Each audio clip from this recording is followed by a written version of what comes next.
बिस्मिल्लाहिर्रहमानिर्रहीम सल्लल्लाहु अलैहि वसल्लम। अस्सलाम वालेकुम क्लास 10। उम्मीद है आप सब खैरियत से होंगे।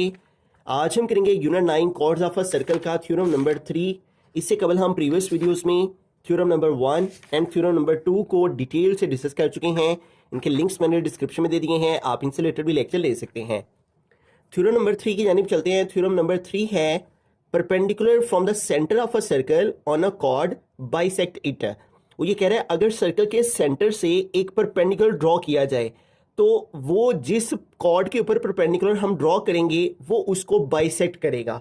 ठीक है, तो इस बात को अंडरस्टैंड करने के लिए हम यहाँ पे सबसे पहले डायग्राम बना लेते हैं ताकि सारे पॉइंट्स को अंडरस्टैंड करना जो है वो आसान हो सके। तो हमने यहाँ पे इसकी डायग्राम बड़ी सिंपल सी है, हमने जस्ट एक सर्कल ड्रॉ करना है। ठीक है, तो इस सर्कल को जब हम ड्रॉ करेंगे तो हमें इसका ये सेंटर मिल जाएगा। ठीक है, तो ये देखें हमारे पास यहाँ पे इसका सेंटर आ चुका है और इसको हम थोड़ा सा यहाँ पे वाज़िया कर देते हैं। अब यहाँ पे उसने बात की है परपेंडिकुलर की। ठीक है, तो अगर इस परपेंडिकुलर ड्रॉ किया जाए from the centre of a circle, circle के सेंटर से, तो वो जो कॉर्ड होगी सर्कल की उसको बाइसेक्ट करेगा। तो यहाँ पे हम सर्कल की कॉर्ड बना लेते हैं। प्रीवियस थ्योरम में मैंने कॉर्ड के बारे में डिटेल से बताया था। ठीक है, कॉर्ड क्या होता है, डायमीटर क्या होता है। तो ये देखें, ये कॉर्ड है और वो ये कह रहा है अगर इसके सेंटर से परपेंडिकुलर ड्रॉ किया जाए तो ये हम यहाँ पे इसके ऊपर परपेंडिकुलर ड्रॉ कर लेंगे ऐसे। ये इसके ऊपर परपेंडिकुलर आ गया। ओके, अब ये जो कॉर्ड है इसको हम नाम दे लेंगे ए बी का और सर्कल के सेंटर को हम ओ कह लेंगे। अब सबसे पहले गिवन लिखेंगे तो गिवन में हम इसी के बारे में लिखेंगे कि ए बी एक कॉर्ड है सर्कल की जिसका सेंटर ओ है। ठीक है, और जो ओ एम है इसको हम एम का नाम दे लेंगे और जो ओ एम है वो परपेंडिकुलर है ए बी पर। परपेंडिकुलर होना क्या होता है, जब भी किसी लाइन के ऊपर दूसरी लाइन 90 डिग्री के एंगल के ऊपर आती है तो उससे हम कॉर्ड कहते हैं। जैसे ये ए बी है और ये सी डी है, तो ये देखें ये सी डी हम कहेंगे परपेंडिकुलर है ए बी के ऊपर कि 90 डिग्री। इसी तरह अगर इस तरह से एक लाइन और इसके ऊपर एक लाइन 90 डिग्री के ऊपर आ जाए और इसको हम कहेंगे एक्स वाई और इसको कहेंगे ए बी, तो हम ये कह सकते हैं कि एक्स वाई परपेंडिकुलर है ए बी पर, कि एक लाइन के ऊपर जब दूसरी लाइन 90 डिग्री के ऊपर गिरती है तो उसे हम परपेंडिकुलर कहते हैं। ठीक है, तो गिवन में हम इसका जिक्र करेंगे कि ये कॉर्ड है और इसका जिक्र करेंगे कि ये परपेंडिकुलर है इस कॉर्ड के ऊपर। ठीक है, तो हम यहाँ पे गिवन लिखेंगे कि ए बी जो है वो एक कॉर्ड है सर्कल की। ठीक है, ये ए बी कॉर्ड है। ठीक है, कॉर्ड्स क्या होती हैं, सर्कल के अंदर जो भी लाइंस आपस में इस तरह से मिल रही होती हैं उन्हें हम कॉर्ड्स कहते हैं। ठीक है, जो दो पॉइंट्स को टच कर रही होती, तो A B is a chord. ठीक है, ऑफ अ सर्कल, एक सर्कल की और जिसका सेंटर ओ है, उस सर्कल का सेंटर ओ है। A B is a chord of a circle with centre at O. और इसके अलावा ये भी लिखेंगे कि ओ एम परपेंडिकुलर है ए बी पर। ठीक है, और मजीद ये लिखेंगे सो डैट जो ओ एम है, ये देखिए ये ओ एम परपेंडिकुलर है ए बी, जैसे कि यहाँ पे मैंने एग्जांपल्स में भी बताया जो ओ एम है वो ये परपेंडिकुलर का सिंबल है। ठीक है, तो इसको हम ये देखें बुक के ऊपर अगर आप आए ना जहाँ पे ये सिंबल्स वगैरह के मीनिंग्स लिखे हुए हैं पेज 259 पे, तो ये देखिए यहाँ पे ये परपेंडिकुलर का सिंबल बना हुआ है, इज परपेंडिकुलर टू। ठीक है, कि ये परपेंडिकुलर का सिंबल होता है। तो ओ एम परपेंडिकुलर है किस लाइन के ऊपर, कॉर्ड ए बी पर, तो हम यहाँ पे लिखेंगे कॉर्ड ए बी। तो आप साथ में नोटबुक पास रख लें। ठीक है, ताकि जितने जितने स्टेप्स हम करते जाएं साथ साथ आप उतने की प्रैक्टिस करते जाएं, इस तरह से आपको ना ज़्यादा अच्छे तरीके से समझ आएगी। ठीक है, तो आई रिक्वेस्ट यू कि आप एक नोटबुक और पेन अपने पास रख लें और जितना हम समझते जाते हैं आप वीडियो को पॉज करके उतने के साथ साथ प्रैक्टिस करते जाएं। ठीक है, तो गिवन में हम क्या लिखेंगे कि ये इस लाइन के बारे में लिखेंगे कि ये ए बी ए कॉर्ड है एक सर्कल की जिसका सेंटर ओ है। ठीक है, और उसके अलावा ओ एम परपेंडिकुलर है कॉर्ड ए बी पर, ये हमने गिवन में लिख देना है। अब प्रूव हमने क्या करना है, वही जो बात उसने की हुई है ना कि जो परपेंडिकुलर ये हमने ड्रॉ किया है कॉर्ड के ऊपर वो इसको बाइसेक्ट कर देता है। बाइसेक्ट का मतलब क्या होता है, देखें बाई का मतलब होता है टू और सेक्ट का मतलब होता है पार्ट्स में डिवाइड करना, हिस्से कह लें। ठीक है, तो यानी टू पार्ट्स में ये जो परपेंडिकुलर है वो इस ए बी कॉर्ड को टू पार्ट्स में डिवाइड कर देता है, यानी काट देता है, बाइसेक्ट कर देता है। अगर ये लाइन इसको बाइसेक्ट कर देती है फिर इसका मतलब ए से एम और बी से एम का फासला इक्वल होना चाहिए। ठीक है, तो ये बात हमने प्रूव करनी है कि ए एम इक्वल है बी एम के। ठीक है, तो हम प्रूव में लिखेंगे कि M is the mid point, M जो है वो मिड पॉइंट है। ठीक है, M is the mid point किसका मिड पॉइंट है? कॉर्ड ए बी का, ठीक है। m is the mid point of chord A B. अगर m मिड पॉइंट है इस कॉर्ड ए बी का तो फिर a से m का डिस्टेंस और b से m का डिस्टेंस इक्वल होना चाहिए, ठीक है। तो यही बात हमने प्रूव करनी है। सो जो मेजरमेंट ए एम है वो फिर इक्वल होनी चाहिए किसके? मेजरमेंट बी एम के। ये बात हमने साबित करनी है, ठीक है। तो अगेन प्रूफ को रिपीट करता हूं। प्रूफ में हम ये लिखेंगे कि m मिड पॉइंट है हमारी कॉर्ड ए बी का, ठीक है। तो अगर ये m मिड पॉइंट है कॉर्ड ए बी का तो फिर ए एम इक्वल है किसके? बी एम के। यही बात हमने साबित करनी है। जैसे कि यहाँ पे देखें स्टेटमेंट में उसने लिखा हुआ है बाइसेक्ट इट, तो इससे हमें ये मालूम हो रहा है कि अगर ये लाइन इसको बाइसेक्ट करती है तो फिर इसका इससे और इसका इससे फासला बराबर होना चाहिए, ठीक है। जैसे ये एक लाइन है और ये लाइन इसको बाइसेक्ट करती है, परपेंडिकुलर बाइसेक्ट करती है और इसकी टोटल लेंथ है 10 सेंटीमीटर, ठीक है। तो अगर ये लाइन इसको बाइसेक्ट करती है तो फिर 5 ये और 5 ये होना चाहिए, ठीक है। उसी तरह से ये और ये आपस में इक्वल होनी चाहिए। तो ये हमने प्रूव कर देना है। कंस्ट्रक्शन इसकी बड़ी सिंपल सी है, हमने जस्ट ज्वाइन कर देना है ओ को ए से और बी को बी ओ से, ठीक है, ताकि हमें दो ट्राइंगल्स मिल जाए जिनकी बिना पर हम इस बात को प्रूव कर सके, ठीक है। तो हम यहाँ पे लिखेंगे join A and B with O, ठीक है। Join A and B with centre O, ठीक है। तो यहां तक गिवन, प्रूफ और कंस्ट्रक्शन और डायग्राम, तो इतने अगर आप थ्योरम कर लेते तो 4 मार्क्स आपको मिल जाते हैं, ठीक है। और 4 मार्क्स नीचे स्टेटमेंट और रीजंस के हैं, ठीक है। तो गिवन में क्या लिखेंगे कि ए बी ए कॉर्ड है, ठीक है, of a circle with centre O और ओ एम परपेंडिकुलर है कॉर्ड ए बी पर, ये गिवन हो गया। और प्रूफ में क्या लिखेंगे कि एम अगर मिड पॉइंट है इस कॉर्ड ए बी का तो फिर ए एम और बी एम आपस में इक्वल है। और कंस्ट्रक्शन में हम क्या लिखेंगे? Join A and B with O. तो आइए इसको ज्वाइन कर लेते हैं, ठीक है।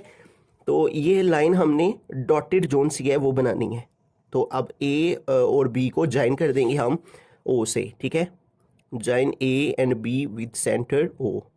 तो ये हमने इसको ज्वाइन कर दिया।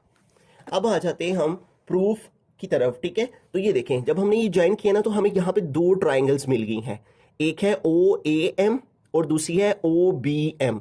तो अब इन दोनों की आपस में हमने क्रॉसपोंडेंस फाइंड करनी है, ठीक है।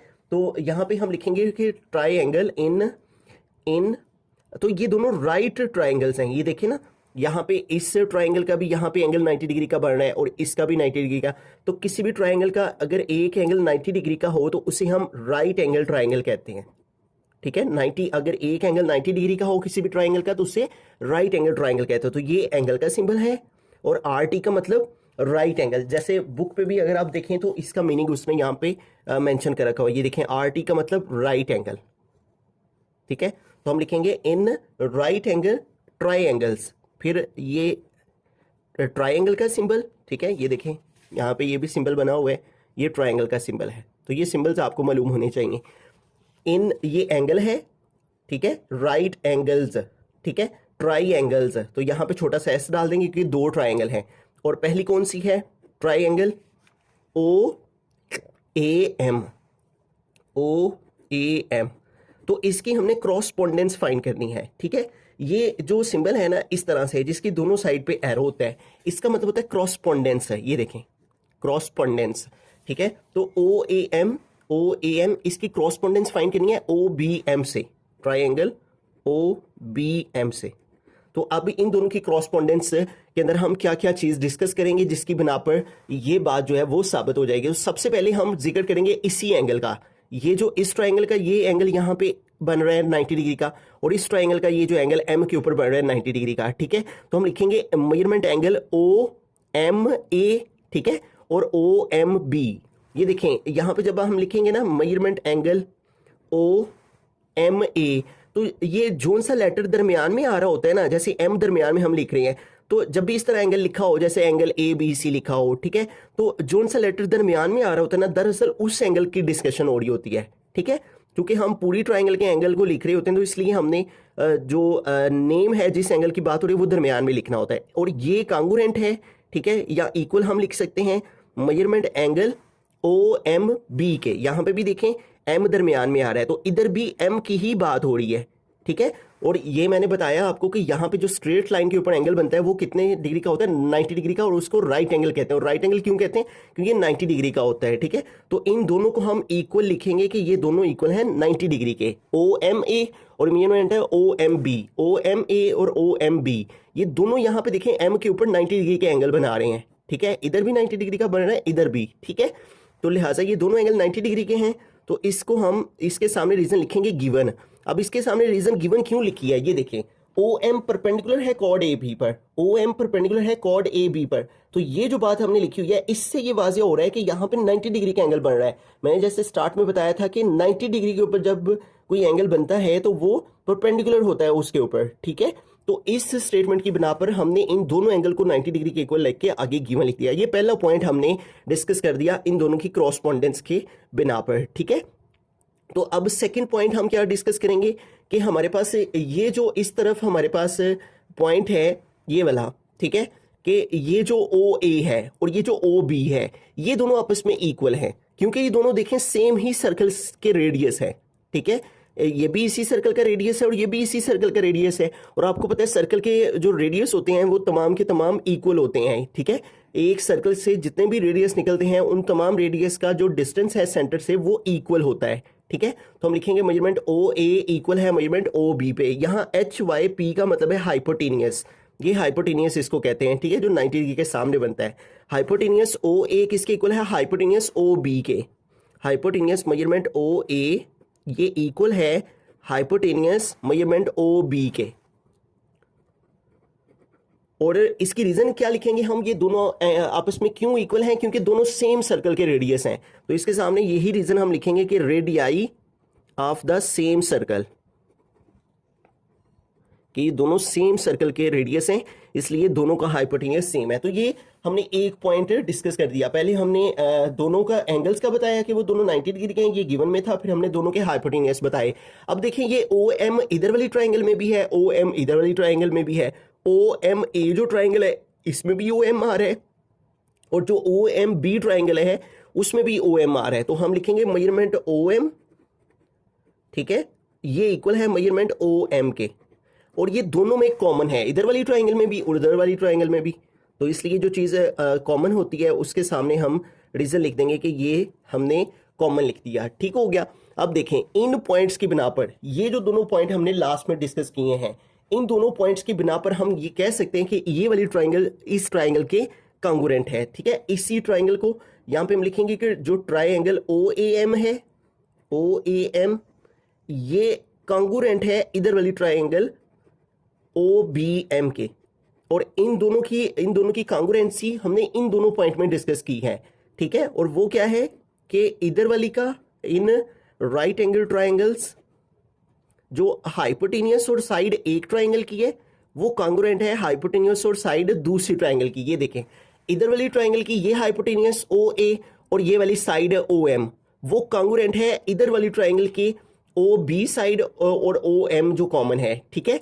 तो इस बिना पर हम इन दोनों पॉइंट की बिना पर हम कहेंगे कि ये दोनों ट्राइंगल्स आपस में इस वजह से कांगुरेंट हैं कि एक साइड का हाइपोटेनियस साइड दूसरी ट्राइंगल के हाइपोटेनियस साइड के कांगुरेंट है, ठीक है। इस बिना पर ये दोनों ट्राइंगल आपस में कांगुरेंट हैं। तो जब ये हमने कांगुरेंसी इनकी शो कर दी है तो हम ये फिर कह सकते हैं कि अगर ये वाली साइड और ये वाली साइड इधर वाली ट्राइंगल में और इधर वाली ट्राइंगल में ये वाली साइड और ये वाली साइड जो हाइपोटेनियस है ये अगर आपस में बराबर हैं तो फिर ये AM और BM भी आपस में बराबर होंगे, जो कि हमने प्रूव करना था, ठीक है। तो हम कह सकते हैं हेंस यानी कि साबित हुआ कि जो भी हमने प्रूव में लिखा था कि AM इक्वल है BM के, ठीक है।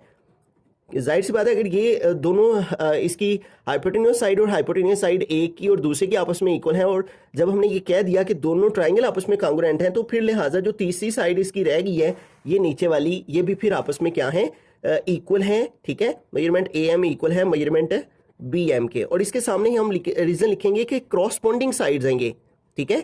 और किसकी क्रॉसपोंडिंग साइड्स हैं, कांगुरेंट ट्राइंगल की। मैंने बता दिया ये कांगुरेंट कैसे हैं दोनों ट्राइंगल, ठीक है। Corresponding sides of congruent triangles, ठीक हो गया।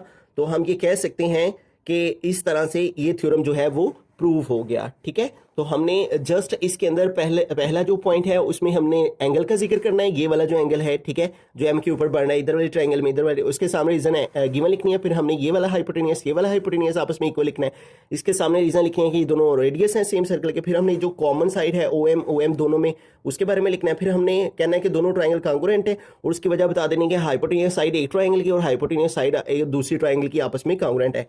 फिर हमने कह देना है कि ये दोनों साइड्स जो कि हमने साबित करना था कि ये दोनों साइड आपस में इक्वल हैं, इस बिना पर इक्वल हैं क्योंकि ये भी क्रॉसपोंडिंग साइड्स हैं कांग्रुएंट ट्रायंगल की।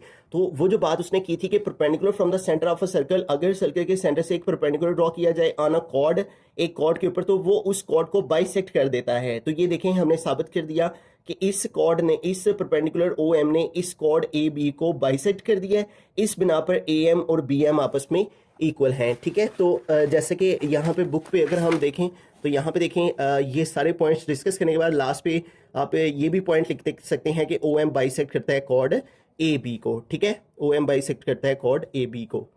ओके हो गया, आई होप कि आपको समझ आ गई होगी।